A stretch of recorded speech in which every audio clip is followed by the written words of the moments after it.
Welcome to Newsmakers. I'm Lisa Oligas. Approximately 45 million Americans are age 65 and older. By 2030, that number will reach 73 million Americans. These numbers from AARP, the American Association of Retired Persons, shows us we are in an aging nation. And with age often comes mobility issues. Medical equipment like walkers and wheelchairs can keep people moving, but often come at a cost that is hard to afford.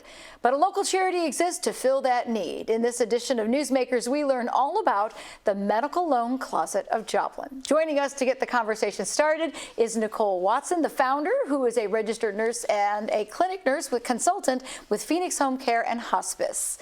Thank you, Nicole, for being with us today. Thank you for having us. So let's talk about this. I gave some statistics at the top about an aging population, but even young people can have an injury and can be in some kind of need for medical equipment. So give us a little bit of the history of your medical loan closet. This was kind of your brainchild, right? It was my brainchild, and you are right that some of the population that we see are the younger people who maybe aren't insured or their insurance doesn't cover certain things. Mm-hmm. We all think we're invincible, and so when we're not really prepared in some instances. So I started this because I had a job as a nurse before that we set people up with tube feeding. So people who couldn't eat by mouth had a tube, and insurance surprisingly doesn't cover tube feeding in every situation. Mm-hmm. Okay, so one of the situations that was heartbreaking to me was somebody with cancer who, just because of the taste, their nausea, whatever, didn't want to eat.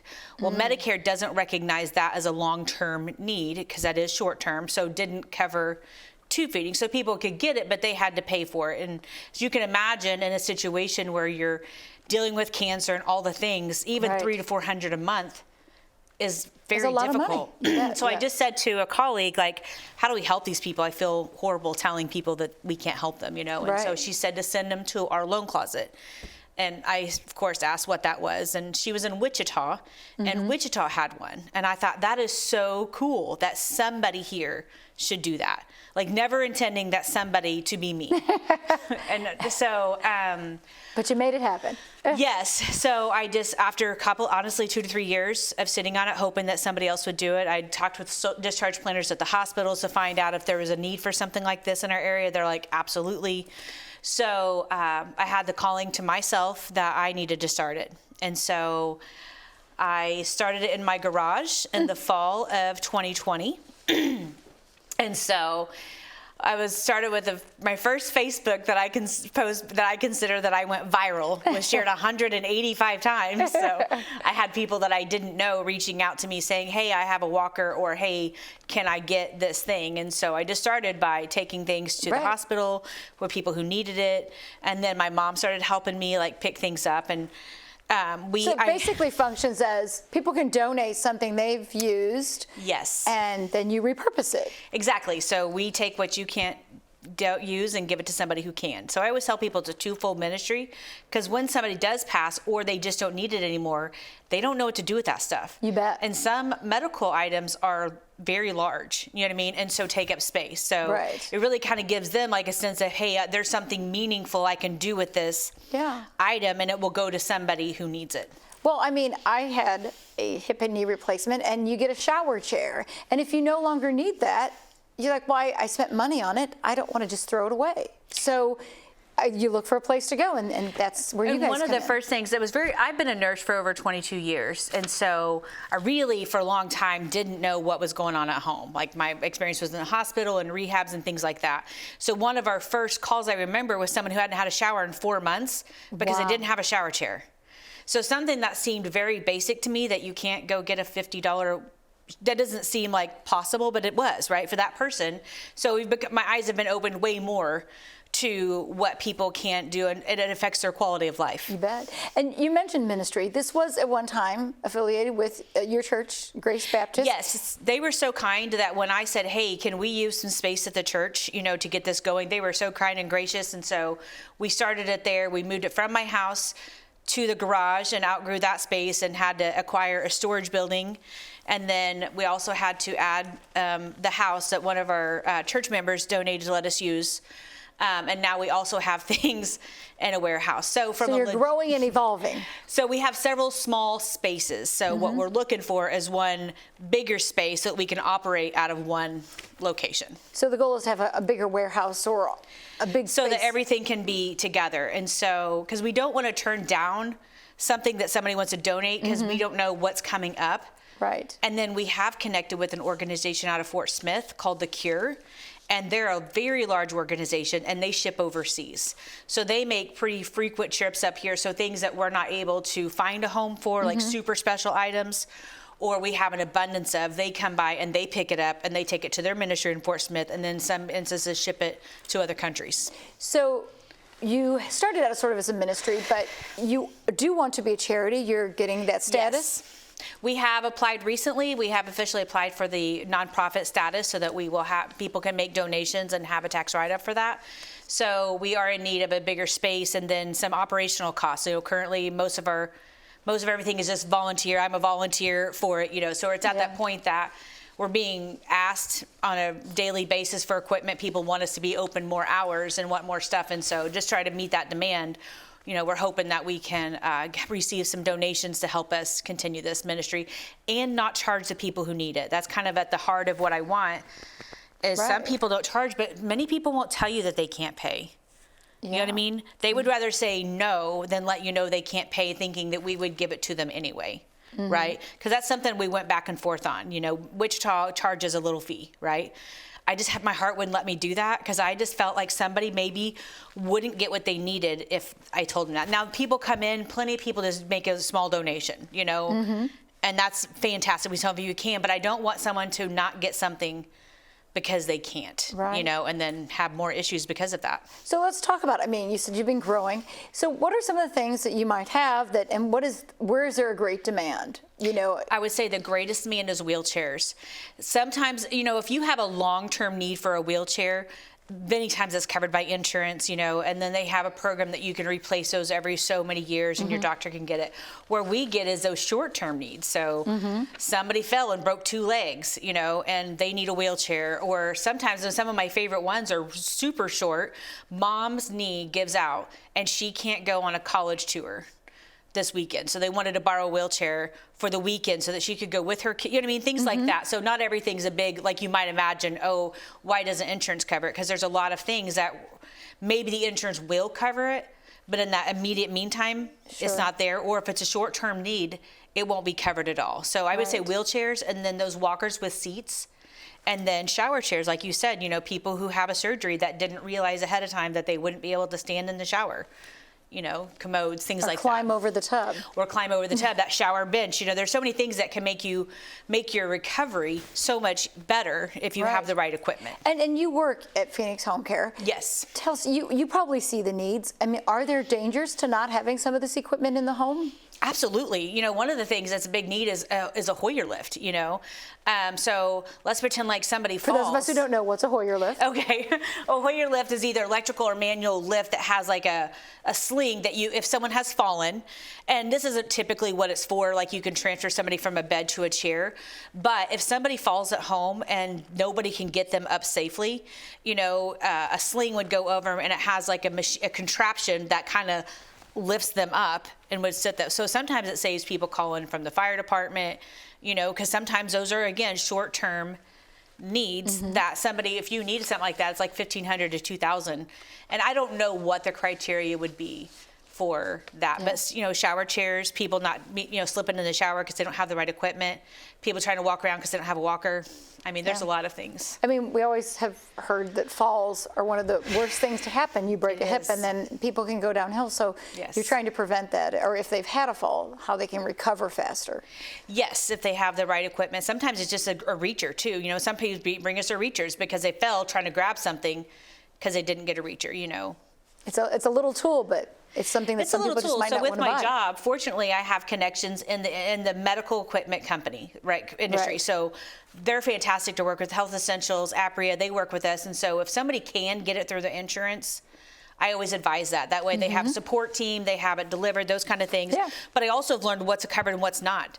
So fortunately, I'm able to say, hey, I see that this is a need for you. It's not going to get covered by your insurance for this reason. I know a ministry that you can go down to and you can pick this up. And so it's really kind of works well with what I do. Yeah, it's a great idea. It fills a need, and it's such a niche, kind of unique charity that it's a wonderful Yes. idea. It's way bigger than I ever thought it would need to be. Well, congratulations. You're doing a great job. Thank you. We did pay a visit to the closet to see how it operates and talk to a client and volunteers. Let's take a look. Bedside commodes, shower chairs, adult underwear, tabs and pull-ups. Medical equipment fills every room of a small house behind Grace Baptist Church that is home to the medical loan closet. In fact, it is overflowing to a warehouse. People come dropping off items to donate the minute the doors open, while others arrive to pick up items that can be critical support for caregivers. Just ask Courtney Campbell. I came in here bewildered. I had no idea what I needed. And thanks to these ladies and their guidance, their support, their help, they understood more where I was at that time with my husband than I did. And they knew things I needed that I had no idea about. They gave me supplies. That was wonderful. Volunteer Jan Buhlmeyer says Courtney's situation is quite common. Well, when someone comes in through the door, we always ask them how we can help you. Some people know what they want and what they need, and others don't have a clue. Their loved ones coming out of the hospital or coming out of a nursing home, and they have no idea. Right now, we still have a lift we borrowed from them, which has saved Reddings Mill umpteen trips to helping my husband get up when he can't get up on his own. Courtney says the Hoyer lift took some practice, but makes a dramatic difference in their day-to-day life. He's lost a lot of weight over his hospital stay, but still, to lift somebody that is having, that their legs aren't dependable, can go out, is terrifying, because you know you're not going to let them go to a nursing home. You know we've been together 60 years. We're kind of attached to each other. And no, he's going nowhere but where he is. And thank the Lord, through our children and through these wonderful ladies, I have no fears anymore. And that lift is wonderful. I could tell you some stories. I mean, to tell you we've done everything short of swinging him through the trees, figuring that thing out. But we've got it mastered.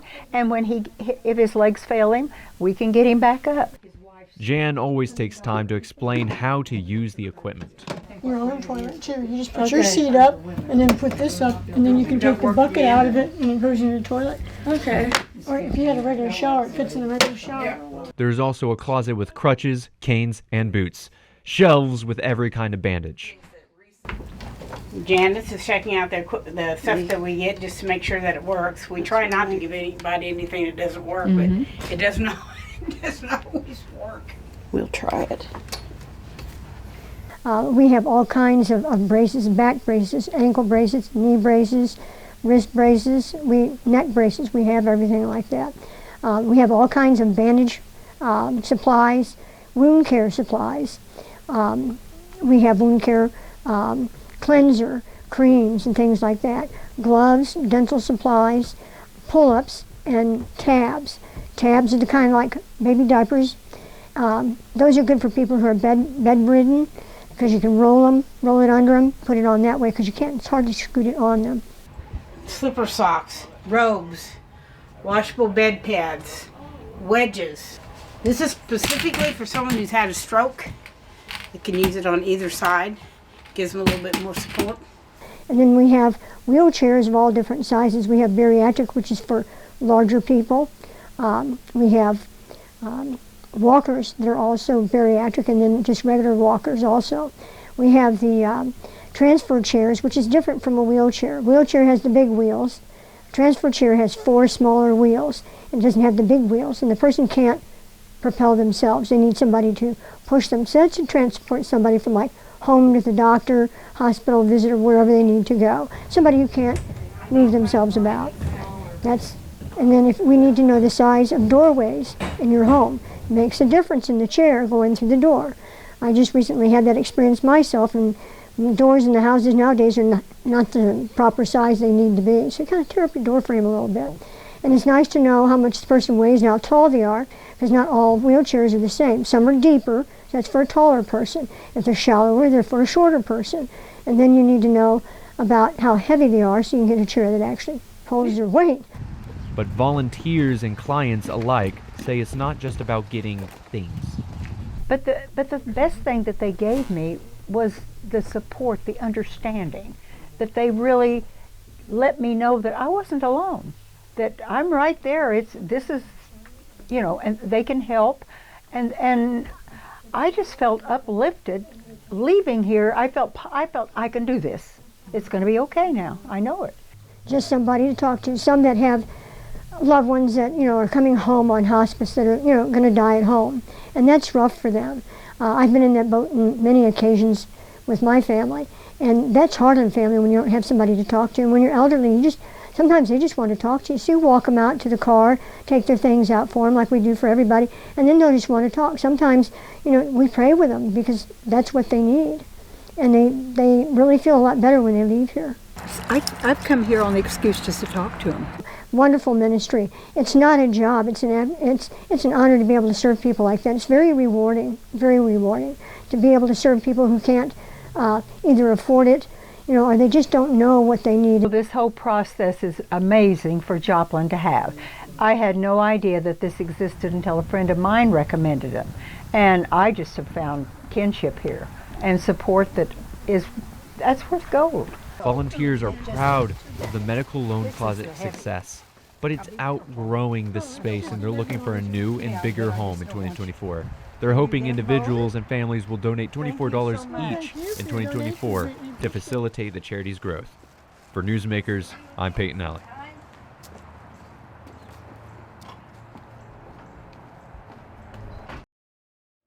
Hello from the studios of KGCS TV. I'm Lydia Carlson, a communications major here at Missouri Southern.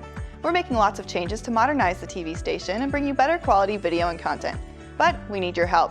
We want to find out how you watch KGCS and what you like to watch. So we'd like you to take a quick questionnaire. It's as simple as holding your phone over the QR code on your screen. That code takes you to a link where you will see a short survey. If QR codes aren't for you, find a link to the survey on our Facebook page. Thanks for watching KGCS TV. Being a Lion comes with a reputation for excellence. Whether it's in the classroom, on the court, or in the community, Lions are leading the way. With innovative and immersive academic programs, new scholarship opportunities, and a campus committed to the future, now is the perfect time to find your purpose. Find your pride at Missouri Southern State University.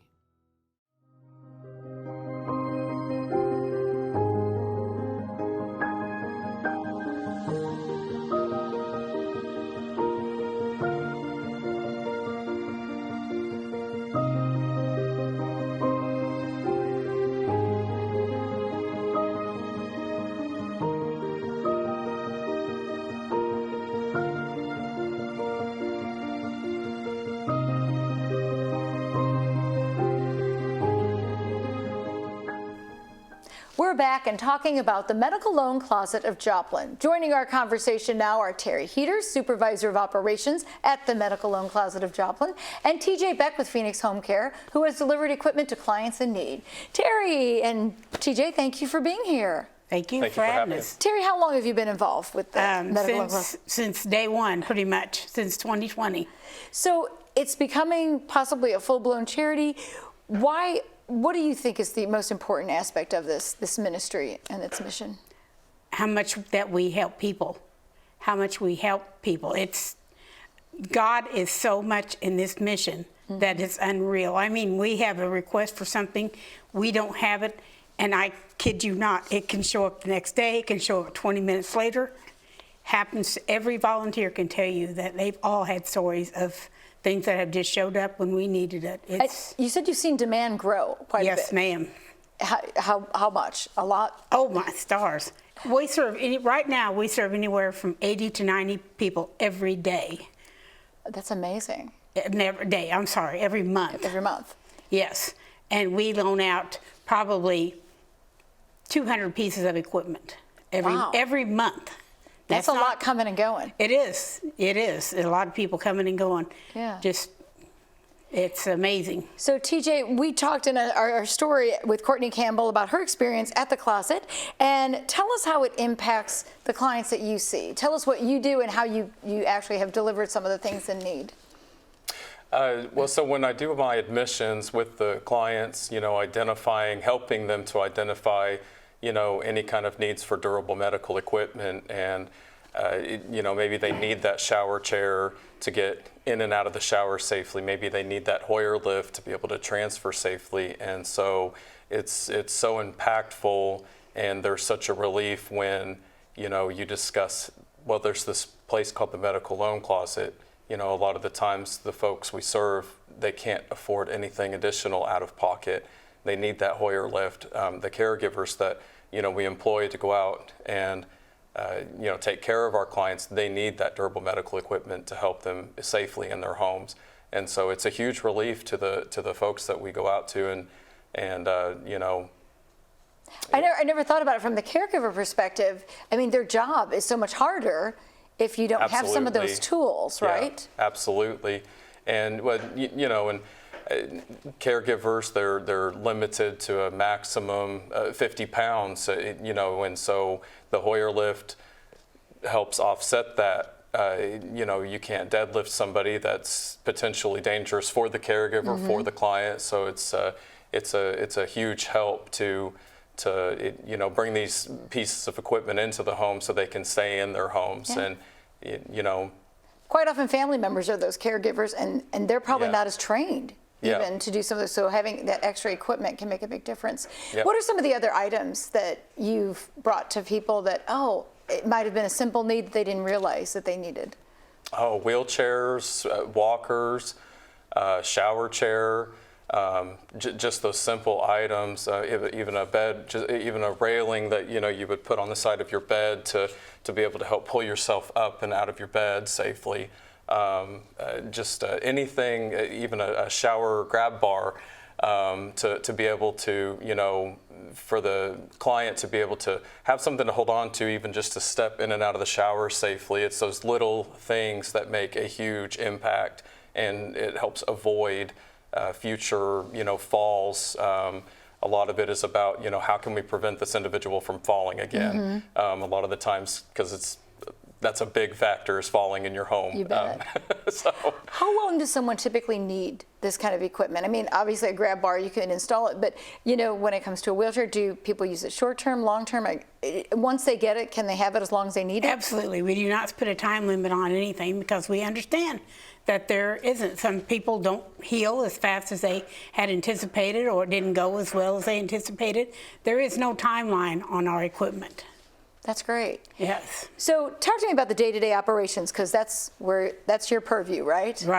Right. So I know you have lots of volunteers. How does it work on a day-to-day basis? When you open up, are there people at the door? Absolutely. Just about every day. I pull in, and there's like 2 cars out there in the yard, on the parking lot, waiting for us. Absolutely. We are crazy sometimes, because we have people donating and taking at the same time. So now, is there a protocol for when you get a donated item? Do you have to have it checked out?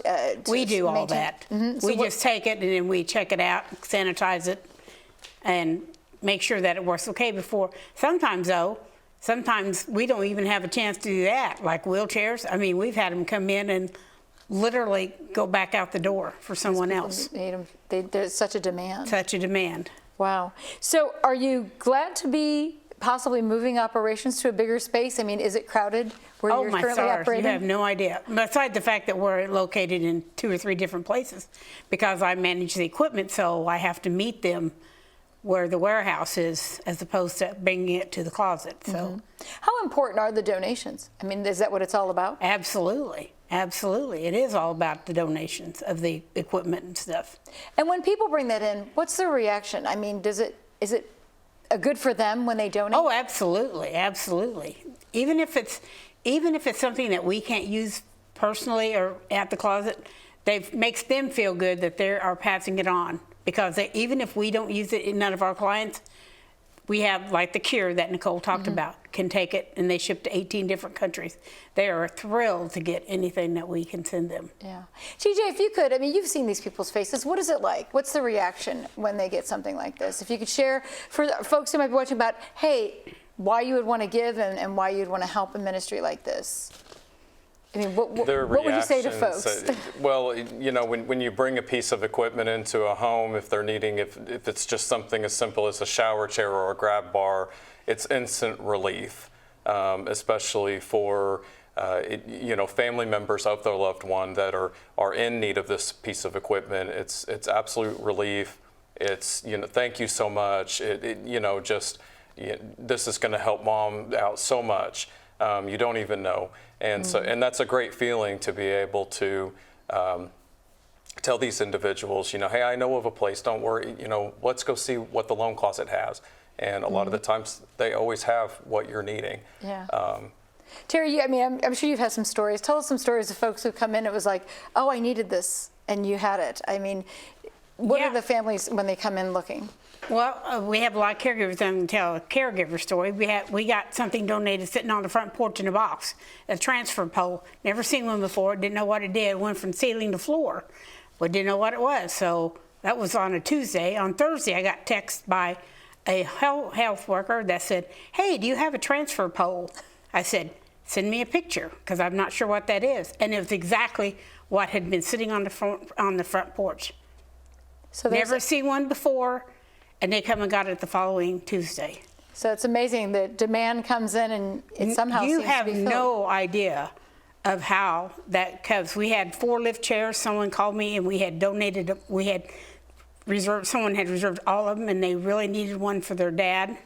And I said, well, if I get one in, I'll let you know. She says, I can be there in 45 minutes. And so someone called me and said, hey, I saw on Facebook where someone has a lift chair to donate.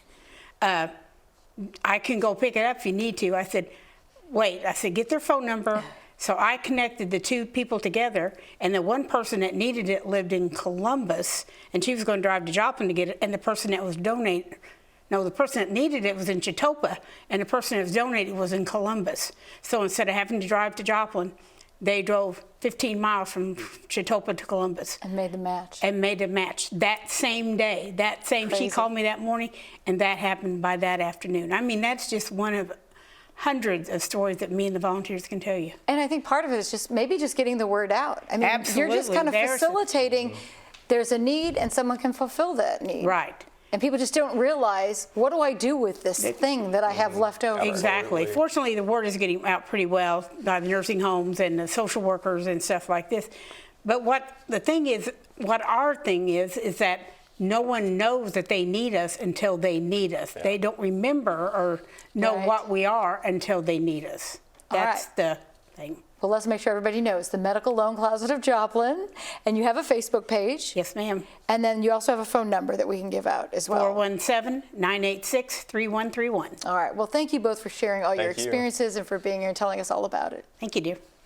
Well, for more information on the Medical Loan Closet of Joplin, check out its Facebook page. And again, that number is 417-986-3131. That wraps up this edition of Newsmakers. I'm Lisa Alias. Thanks to all our guests, and thank you for watching.